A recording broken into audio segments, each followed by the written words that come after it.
in any case, energy is something that one can keep throughout their life. So I'm going to try and continue to be energetic. So as we said, we're going to be talking today about adults in their workplace, gifted adults, of course. It seems that any writing that we see on gifted adults concerns them in their social, emotional, and especially private environment. Concerns adults in a quest to try and find themselves. And most difficult of all, of course, what they have become as adults, the image they have of themselves. But as far as their professional lives are concerned, their workplace is concerned, this is more structured. And so people often think that it's easier because they have this framework. But this is actually simply received wisdom, and it's not the case. Their life at work is not necessarily easier than the private sphere. C'est une première idée, et bien sûr, ce n'est pas tout à fait ça. For some people, the workplace does act as a shield. It's a kind of badge they hide behind, kind of protection. In a way, they are not themselves at their workplace. It is true that everybody needs some kind of protection, some kind of a shield. But gifted people need this shield more than other people. And this actually dates back to their childhood. Children, for example, would sometimes pretend to make mistakes in tests at school so as to not get too good a mark. And this shield can sometimes actually become suffocating. So on the other hand, it is good sometimes to use one's work as a shield, as this allows the adult in question to do his work as best he can, to be really dynamic at work without being his true self in a way, without having to show his true self. Like somebody, for example, in a play, in a theatre, who plays the role of somebody, the part of somebody else. It's not them, so that's why they can let themselves go and play the role. There may be some jobs where it's, on the other hand, less easy to use the workplace and the job as a shield. That has to be also said.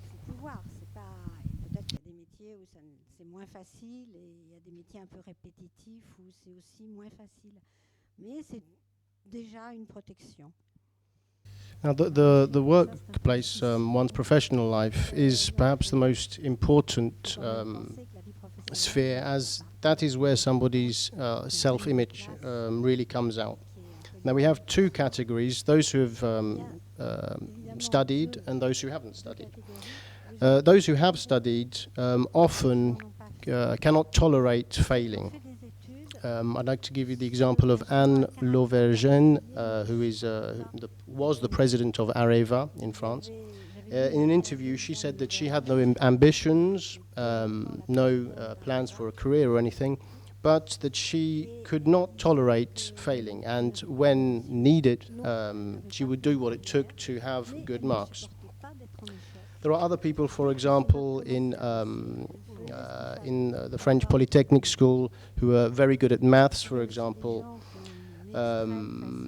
It's like second nature to them. So you have some people who are like this, and on the other hand, you have others who simply do not, who cannot tolerate failing. Continuer aussi loin sans le moindre effort. Alors évidemment, c'est une infime minorité, mais il y a ceux qui ont cette facilité et les autres qui en général ont aussi un certain caractère. Ceux qui n'acceptent pas d'être en échec ont un certain caractère. So we have those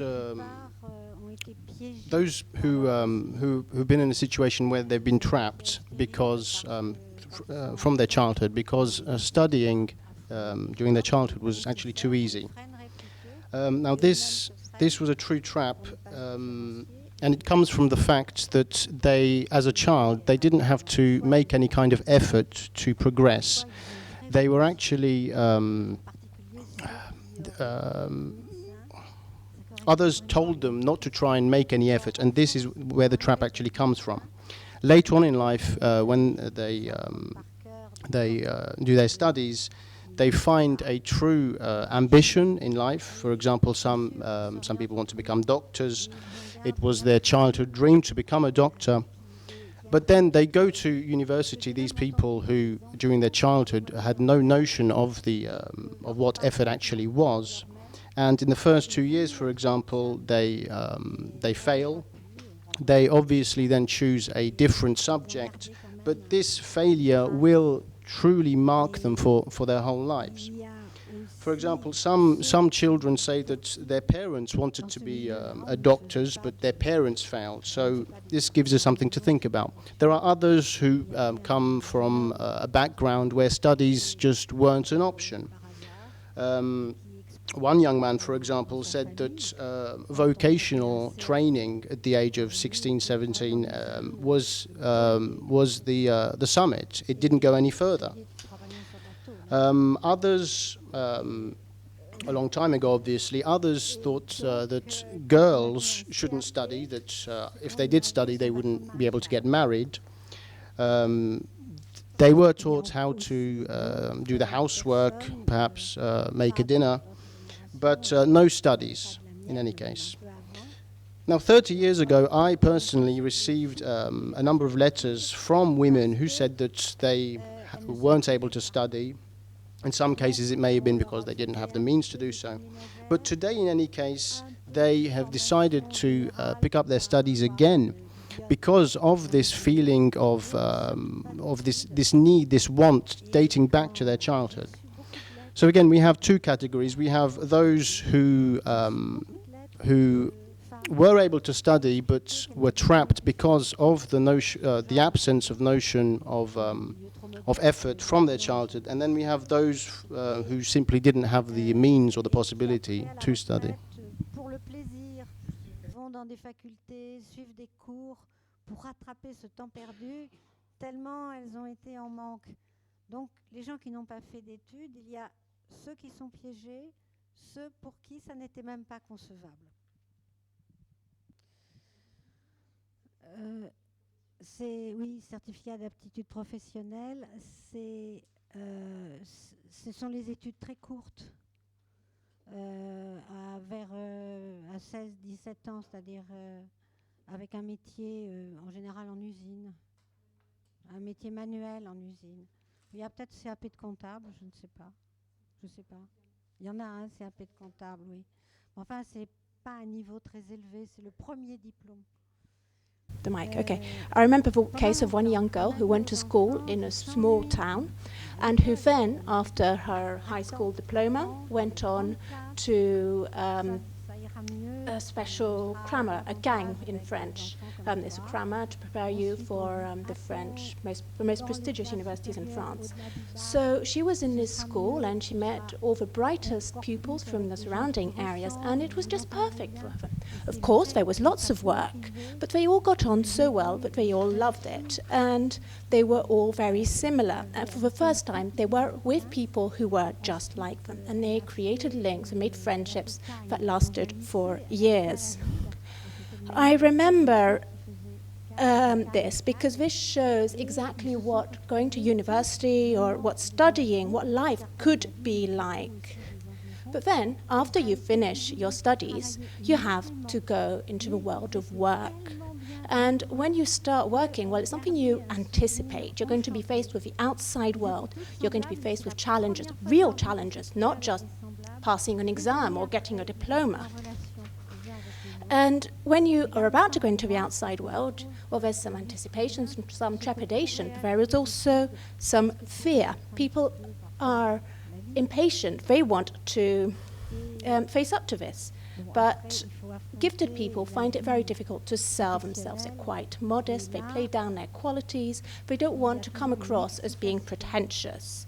Or sometimes they don't even realize how intelligent they are, and they don't know how to sell themselves. Un vrai défi à relever, un défi pour faire semblant, ou un diplôme, un examen, un contrôle, ça n'est pas pareil. Un vrai défi à relever, et c'est tout à fait autre chose. Il y a l'excitation, un petit peu la peur, et être pressé de se mesurer, mais les gens doués ont du mal à se vendre. Vraiment, ils ne savent pas très bien se vendre. Ils sont plutôt modestes. Ils ont plutôt tendance à minorer leurs qualités. Ils ne veulent pas paraître prétentieux. Ils ont eu tellement peur qu'on leur fasse ce reproche. Ou bien ils n'ont pas notion de leur qualité. Donc, pour toutes ces raisons, ils ne savent pas très bien se vendre. Alors, Now, of course, these problems are not problems that only affect gifted people, but gifted people are more sensitive and in a very specific situation, which means that these problems can be exacerbated. When people start working, sometimes familial problems or familial difficulties can reproduce themselves. It apparently seems to be something that happens very occasionally, but I have personally seen lots of these cases. I'm going to give you a very ordinary example. Take an employer who has a son that really annoys him because he thinks he's lazy, he has no ambition, and so on. And then he has a young employee that he identifies with his son. And on the one hand, he'll be quite protective to him, he'll be protective of him, he'll be like a father for him. But at the same time, he's going to be very demanding and be almost impossible to satisfy. Now, if this young man has a father who's just the same, who says, no, you're not doing enough, you're not good enough, well, the situation can be very difficult, even explosive. Or take the problem of siblings, an elder brother that's always criticizing his sister, that's always saying that she's an idiot or clumsy, and so on. And take this young lady who starts working, meets a man who's just like her brother, and this man identifies the young lady to his sister. The situation can once more be very difficult, and this can lead to real grave aggressions. I've seen people who have come to speak of this, but the fact is that these people can be, the situations can be very difficult, but therapy, psychological training can help these people. And people will come and speak to me about something else, but I'll realize there's a problem and that has to do with this. And if I manage to get to the bottom of this problem, it all suddenly loosens itself up. It's like chains unbreaking. It all stops. The symptoms disappear from one day to the next. I remember one girl who gave me this quotation, which is, of course, si on arrive à le dénouer, et c'est relativement facile quand on a l'histoire des gens, quand on en parle, quand eux-mêmes font des liens avec leur propre histoire, tout s'arrête. C'est-à-dire que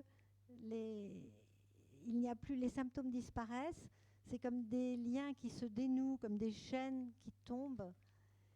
Et j'ai vu une merveilleuse jeune femme qui, sortant d'une bourrasque comme ça, me cite, c'est une citation bien sûr, ce n'est pas d'elle, la vérité vous rendra libre. Et c'est vrai que cette phrase-là s'accorde très bien avec tout ce que la psychologie peut apporter et avec tout le travail qu'on peut faire. Et c'est mieux que de s'aveugler, bien sûr.